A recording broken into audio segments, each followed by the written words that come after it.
Là, c'était moi, prêchant à l'autel. Et là, c'était moi, en dehors de l'autel.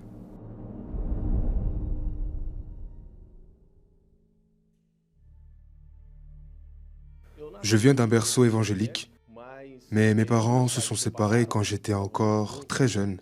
Alors, cette révolte due à la séparation de mes parents m'a poussé à l'adolescence à chercher un refuge dans l'alcool, et ce fut très difficile. Lorsque j'ai rencontré mon épouse et que l'on s'est mariés, nous nous disputions beaucoup. Il y avait beaucoup de séparations et réconciliations, puis les enfants sont arrivés. Nous avons eu 3 filles, et c'est là que j'ai réalisé que nous avons besoin de revenir à la maison de Dieu, de revenir à l'église. Et dans cette dénomination que nous fréquentions assidûment, le pasteur nous a appelés à être ouvriers pour aider dans l'œuvre. Et nous avons donc travaillé dans cette église. J'ai suivi une formation en théologie, j'ai appris de nombreuses techniques théologiques, et il nous a alors élevés pasteurs. Mais qu'est-ce qui se passait? Je n'arrivais pas à me délivrer de ce problème d'alcool. Nous travaillions, nous faisions les cultes, je jouais à l'église. C'était beaucoup d'émotions. On croyait que la présence du Saint-Esprit était une émotion, que c'était avoir la chair de poule, une joie. Mais une fois à la maison, c'était des disputes, de l'alcool, et je n'arrivais pas à me libérer de l'alcool. Et parfois, je me rendais à l'église après avoir beaucoup bu. Et là-bas, je donnais un enseignement de la parole. À l'intérieur de moi, je voyais, je sentais que je devais changer cela. Mais une fois la réunion terminée, quand j'avais donné la parole, des personnes venaient me faire des éloges et venaient me dire « Wow, vous êtes tellement utilisé par Dieu, vous êtes un homme de Dieu, vous êtes une bénédiction. » Et cela nourrissait mon ego. Je pensais « Oui, Dieu est vraiment avec moi. Dieu est avec moi. » Mais quand je rentrais chez moi, je voyais que j'étais très loin de ce que je présentais aux personnes. Mon épouse et moi étions sur le point de nous séparer parce que les disputes étaient constantes dans notre foyer. Nous donnions des conférences pour les couples. Nous avions un travail qui s'appelait la rencontre des couples. Nous nous disputions et nous devions cacher ces disputes parce que nous ne voulions pas montrer cela aux personnes. Comment cette personne qui a assisté à la conférence va-t-elle voir maintenant notre vie détruite? Que va-t-elle penser? Alors nous menions une vie d'apparence. Il était un pasteur qui était faux. Je lui reprochais même souvent d'être faux. Et moi, j'étais aussi une épouse de pasteur fausse, car j'approuvais sa fausseté. En voyant le costume et comment nous étions devant, il y avait des personnes qui voulaient même mettre à notre place.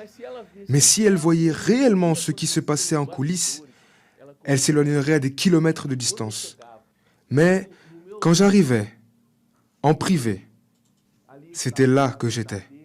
Le véritable Jackson, la vraie personne. Nous fermions cet endroit pour boire.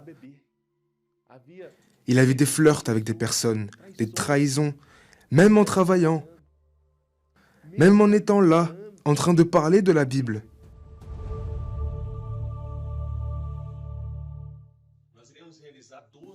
Nous allons organiser 12 jours de la lecture de la parole du Seigneur, ici sur notre Instagram. Pour cela, je vous invite à notre live de ce mercredi 6 octobre à 20 h, où nous parlerons des détails de ce projet. Rejoignez-nous.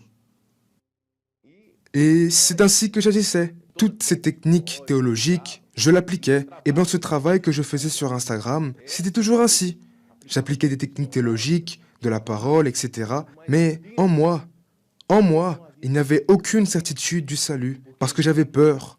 J'avais peur de la mort. 19 ans en train de vivre de cette façon. 19 ans d'hypocrisie. 19 ans uniquement de technique, accumulant des pertes, des séparations et réconciliations, des hauts et des bas. J'ai essayé d'arrêter de boire. Là, j'ai alors compris que j'avais touché le fond, car j'ai essayé, mais je n'arrivais pas à arrêter. Alors je me suis souvenu du centre d'accueil universel qui travaillait avec la délivrance. Alors il y avait même un travail dont j'entendais parler, l'addiction à une solution. Alors j'ai dit, je vais aller au centre d'accueil. Mais il y avait un problème. Comment moi, un pasteur, pourrais-je aller au centre d'accueil, au culte de délivrance? Et si le mal qui était en moi se manifestait là-bas? Comment les gens qui me connaissent me verrait-elle manifester là-bas? Alors, je me suis retrouvé dans un dilemme. J'ai dit, je ne peux pas, je ne peux pas. Et j'ai beaucoup hésité. Mais j'en avais besoin. J'avais besoin de cette délivrance. J'ai commencé à fréquenter le vendredi. J'ai fait les chaînes du vendredi. J'ai commencé à aller le mercredi, cherchant réellement, sincèrement la présence du Saint-Esprit. La parole a commencé à entrer en moi. La foi rationnelle a commencé à entrer en moi. Et j'ai découvert un autre côté. Là, j'ai eu la certitude que je n'avais pas le Saint-Esprit. Car j'ai vu que cette foi rationnelle ne faisait pas partie de ma vie. Ma vie était basée sur les émotions, basée sur les sentiments. Elle était basée sur l'orgueil. Et j'ai commencé à comprendre cela. Au fur et à mesure que je comprenais cette foi rationnelle, cet orgueil se brisait en moi.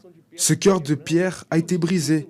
Et les titres ont cessé d'exister. Certaines personnes me disaient même « Oh, mais tu es pasteur et tu vas là-bas ?» Je disais « Je ne veux rien savoir des titres. Je veux maintenant me reconstruire. Je veux commencer tout à nouveau. Je veux réinitialiser ma vie. Je veux réinitialiser mon parcours spirituel. Je veux recommencer, commencer correctement, maintenant, faire les choses comme il faut. » Alors je me suis baptisé d'eau pour de vrai, car un vrai Jackson s'est levé, un nouveau Jackson. Parce que depuis le jour où je suis sorti de ces eaux, l'alcool a cessé. La frénésie a cessé. Je suis devenu calme à la maison. Notre vie a commencé à être plus paisible. Puis la campagne d'Israël est arrivée. Quand la campagne d'Israël est arrivée, j'ai dit, je vais me lancer. Je vais me lancer dans cette campagne d'Israël. Nous disions même dans notre ancienne dénomination que le Seigneur Jésus avait déjà sacrifié pour nous. Donc, il n'était pas nécessaire de continuer à sacrifier. Mais par la foi rationnelle, j'ai compris que notre vie devait être un sacrifice, car le Seigneur Jésus a sacrifié sa vie. Donc nous devions aussi sacrifier la nôtre. Et en moi, j'étais en train de tout remettre. Je renonçais au titre, à l'orgueil. Je ne voulais plus rien savoir de cette vie que je menais. Je voulais que Dieu fasse quelque chose de nouveau. J'ai dit, je veux que le Seigneur fasse quelque chose de nouveau dans ma vie, y compris ma demande la plus précieuse, la présence du Saint-Esprit.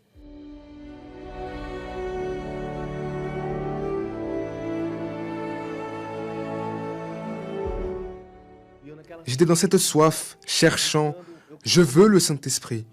Et puis, un jour, alors que j'étais en service, c'était un dimanche, et j'étais seul, il n'y avait rien, je me suis dit, je vais regarder une vidéo de l'évêque Macedo sur YouTube. Alors j'ai cherché une vidéo, et je suis tombé sur un culte de Sainte Seine, de l'évêque Macedo avec les ouvriers. Alors je me suis assis en face de l'écran, j'ai pris un verre d'eau, j'ai pris un morceau de pain et j'ai participé à la réunion. Une force est entrée en moi. J'avais une force, j'avais la certitude que c'était le Saint-Esprit. Cette force, je vous le dis, je ne l'avais jamais ressentie auparavant. Et le plus intéressant, c'est qu'il n'a rien fallu de ce avec quoi je travaillais. Il n'a pas eu besoin d'émotions, il n'a pas eu besoin de musique, il n'a pas eu besoin de sentiments. Mais la sincérité qui était en moi, le Seigneur a vu la sincérité qui était en moi ce jour-là. Parce que lorsque j'étais dans l'hypocrisie, il n'y avait pas de sincérité dans mon cœur. Mais le jour où le Seigneur a regardé à l'intérieur de moi, il a vu la sincérité, il m'a donné son esprit. À ce moment-là, ma vie a été transformée.